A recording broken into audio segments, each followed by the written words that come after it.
Welcome. Today's video is a reflection of some thoughts on why leftism in particular has a rejection and a contempt for individualistic heroism and is particularly favorable or disposed towards mass thoughts, feelings, emotions and rule. Now, there are two versions of leftism in particular. And I wouldn't say necessarily that I'm a rightist in the political sense that you might hear from political discourse on Republicans and Democrats, but right as in the formation of an individual who has their own strengths. This subtle rejection of a spectrum that is solely placing conservative versus neo-progressive liberalism, and much more around the paradigm of the masses versus the singular or the few. So as I said, there's a positive and a negative leftism. The positive leftism is about the rule by the masses. This is where we get symptoms of political outreach like communism, socialism, democracy. These are all functional leftist ideologies, and people are very dogmatic about that. It basically requires you to outsource your notions of freedom for the trade of, and this is a famous quote that Milton Friedman I think said, or was it Murray Rothbard, that if you put equality before freedom, you get neither. And that is to say, the idea that everyone is equal because there's a fear that your inability to be equal allows you to be disadvantaged. So it's in your best herd-like mentality, if we're using Nietzschean terms, to be favorable to be included in a more equal level playing field if you are, in your own opinion, disadvantaged. If you are of an advantage, then obviously you'll like to reject that because you feel like you are being hamstrung by what would be weaker or more inferior comrades. In this case, we can take the negative view, which is that we want to drag those down to us. This formation has occurred throughout Western society, and particularly has denominums such as Jentelau in Scandinavia, tall poppy syndrome, I think in Australia and New Zealand, and it's just in general a observation or a notion that if you are rising above everyone else, then you deserve to be cut down, and or you should be dissuaded from standing out from the crowd, as it's particularly seen as a negative rather than a positive, that you should show your exploits. America is, you could say, inverse to this, where they celebrate, and thus most celebrities are American in that they like the idea that any one of them could at any point stand out. So this mass psychosomatic attribution towards wanting to stand out is only basically seen in America, which is fairly unique in that way, and we can attribute that back to some of the Viking aspect of their Faustian spirit, but in general it's the notion that you can be a hero in your own story versus you should be content with what your lot is. Joseph Stalin had an excellent quote here on quantity having its own quality, and saying quantity has a quality all its own, and which he understood obviously perfectly well in the way that he sought to both deploy troops and arms, but also in how he was able to formulate a state that was able to, for a time, rival what was the transatlantic Anglosphere empire. The idea that quality can outshine quantity, I think, is fairly evident from just inventions, innovations in general, and that the man of the one unique thought will eventually be captivated to that thought to such a degree that he produces something innovative that will be adopted at some point. So we know Copernicus and Galileo, all these men who sought to define and discover unique things, were dismissed and denigrated in their times and remonstrated against. But eventually the adoption was so widespread and adulation followed even after their deaths that you get what is mainstream, and the mainstream is therefore the good thing. And this is where Nietzsche goes into the morals of the herd. But we can maybe start with a quote from Spengler here, saying, "A very late phenomenon in any given culture, the fourth estate is composed of nomad-like masses which, formless and indeed hostile to all form, surge through the stony labyrinths, choking up the remainders of living humanity. It is a homeless and frustrated group, filled with hatred of the strict gradations of the old culture that is unwilling to recognize it, and longing for liberation from its impossible plight." Which we can attribute to, and Spengler goes on this topic in length in Prussianism and Socialism and his other works, in that the urbanization and the megalopolis, as he calls it, but large cities, vacuuming up everyone and everything from around themselves and globally even, to a degree that we all become nameless and faceless in this mass of humanity. This comes with its problem where a breakdown of community also does not enable the similarities and therefore the juxtapositions to be appropriate. So no longer can you have the best of a tribe or a chief or a champion, because there is no tribe or no identity for that to be formed. And so we have to use proxies for this. We have luminaries and we have CEOs and we have maybe sports stars. These are now the nigh on fictitious properties of what we would think of a hero in ancient times, usually a man of race, a man of arms, or a unbridled, unequivalent beauty, maiden or princess or something, which nominally would have been what we would consider the heroic ideals. Now obviously we're reduced to this. Then looking at Ralph Waldo Emerson, he wrote a lengthy tract on this, an essay called Heroism, where he states, "The characteristic of heroism is its persistency. All men have wandering impulses, fits and starts of generosity, but when you have chosen your part, abide by it, and do not weakly try to reconcile yourself with the world. The heroic cannot be the common, nor the common the heroic." So this also speaks, as I say, directly into the postulation that the common man is adverse to the elements which make him or her unique. Thus, you have this bifurcation of identity where if you're obsessed with how you stand out, but you view it negatively, or the way you stand out is negative, as in you are below average on all of these factors, then you'd rather be uplifted to the median, to the average, in that your ego is protected. Now Stirner goes on to say a lot about this in his element on spooks, and why we perceive things as more important than the actuality of them, or the reality of their impact on us. So if you don't disperse these spooks, particularly around your ranking and gradation in society, you will be incapable of pursuing excellence, and thus you will attribute most of your success to the masses. And this is where we get this idea that anyone who's rich and successful has this element of luck, whereas if you ask a lot of successful people, they worked hard and they conjured opportunities, and opportunities can appear like luck, but when you have put yourself in positions often enough to see them, then the luck just becomes a factor of probability.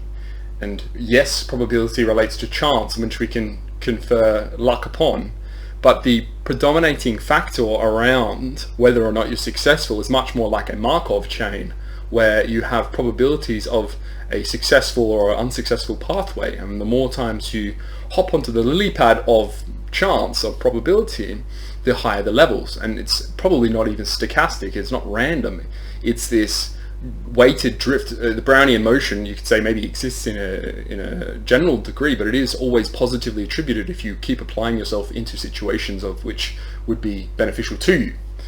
And the reverse is obviously the intent here is to highlight that the common man, and it's very hard to empathize, or at least systematize the mindset of a common person, because I don't feel it, but in general you can witness the lack and the abandonment of your own self and identity to that of a common and uninteresting mass. So you attach yourself to others to allow yourself to feel the special degree, but you attribute yourself just to a mass. So you self-satisfy your ego in ways that is more or less outsourcing It's a artifice, and in general a very artificial construct, which we then can consider the reason the masses are sufficient and palatable, pleased at least through Panamet circuses, through bread and circuses, is because you live vicariously through other people often enough to never actually need your own success, and you don't have the necessary feeling of standing out, which usually pulls at the at least male ego, but also women, in the way that they want to stand out for either their looks or their personality, or things about them which are very feminine, in the degree that they are transcendent of their gender, or at least a rare and untypical version of womanhood. The next quote I have here from Carl Jung, which is around mass psychology, because obviously he was very keen on understanding this, is the lofty independent spirituality, the will to stand alone, and even the cogent reason are felt to be dangers. Everything that elevates the individual above the herd and is a source of fear to the neighbour is henceforth called evil. The tolerant, unassuming, self-adapting, self-equalizing disposition, the mediocrity of desires, attains to moral distinction and honour. And this is where we can probably understand a shared psychology, which I think is a fair and reasonable point of view, to a degree that everyone has a shared, and the Faustian spirit is about sharing something transcendental. But when it's an applied psychology, it's a pathological leftist way of thinking versus the more transcendent and, you would say, spiritual way of thinking, which involves itself by pulling and pointing you in directions that you can use your cognitive energies on, at which point there's no need for this mass liberal, and liberal in the political sense, idea of equality, and that we can transpose equality across the different schema of life and lived experience. And so you get equality before law, but then you get economic equality, and then you get sexual equality, and then you get gendered equality, and then you get cultural equality. So there's every element of equality, and this is what post-structuralist French philosophy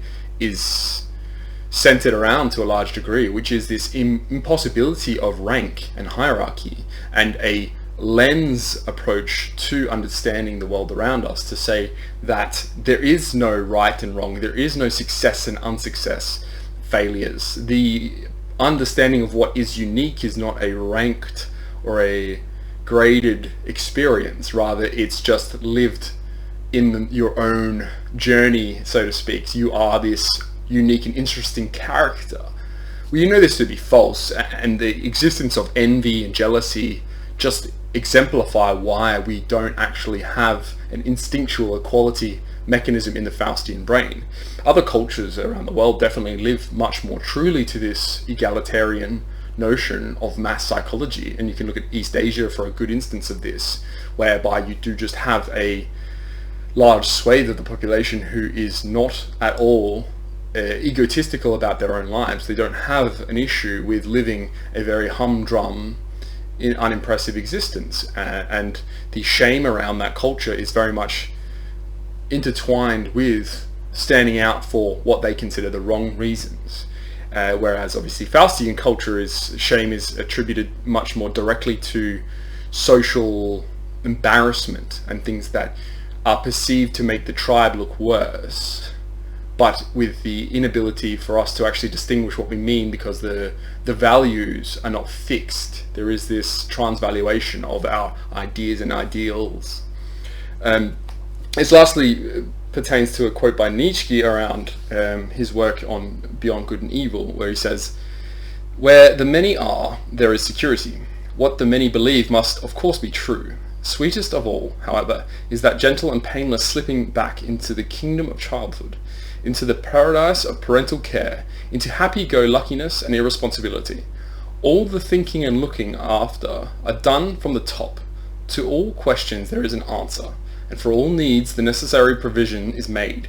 The infantile dream state of the mass man is so unrealistic that he never thinks to ask who is paying for this paradise. The balancing of accounts is left to a higher political or social authority, which welcomes the task, for its power is thereby increased, and the more power it has, the weaker and more helpless the individual becomes.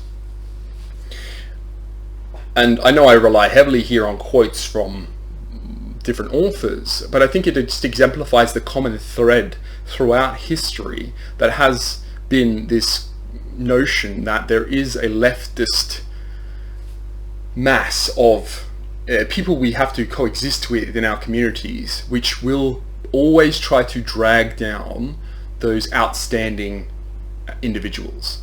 Then after the fact, seek to celebrate them in a way that doesn't make themselves feel bad. So we venerate people who no longer are able to harm our egos by embarrassing ourselves in front of ourselves. So just say, like, someone who has the energy and the vitality to go out and accomplish certain things makes me feel like I'm worthless, therefore that person must be wrong, or something is wrong with that person, rather than seeing that as an inspiration and wanting to be a part of the band of heroes like you get in a Viking warship. More you get the people and men and women in particular who stayed home from these ventures and did not participate and grumble at the inability of these men to achieve greatness if they do, and then if they don't, and if they do achieve greatness, then to diminish and denigrate it accordingly, to make themselves feel less like they're an embarrassing effrontery to destiny. And this is how we can start to consider leftists in general, and why it's not considered a glorious or admirable quality to possess in oneself. So if you are listening to the video and you go, okay, am I a leftist? Or like, what is it about myself that it stands out positively, uniquely, in the way that I want to distance myself from different and I would say less quality people, because their insistence upon living lives which only hinder your own growth and uniqueness is a condition of mass leftism. It's this, you're all here with us and we're all the same dirty, unstinking vast swathes of the uncultured masses. This is why champion mindsets exist around arts and culture, why Rembrandt and Bach are seen as these leaders and these quintessential elements of heroism in their own fields. It's because they're not producing mass cluttered, unartistic dross. They are actually achieving the pinnacle of their art form in ways that the masses could never. You can have 1 million robots or 1 million people compiling sonnets and you'll never get a Shakespeare. It's because Shakespeare himself was so unique and such a hero in his art that he's incapable of being able to empathize or associate with the masses in that way. He was able to entertain them, but that's because he was able to rise above them and look down upon them. And that should be what you want. If you fail, then it will hurt and your ego probably will be harmed. But that's the risk, and the risk you would have to take to achieve any type of greatness. And the reward for correspondingly staying in this leftist, collectivist mindset is nothing. There is no reward. You just die a ignoble death with no one to remember your name. And the question then just becomes, is this something you want?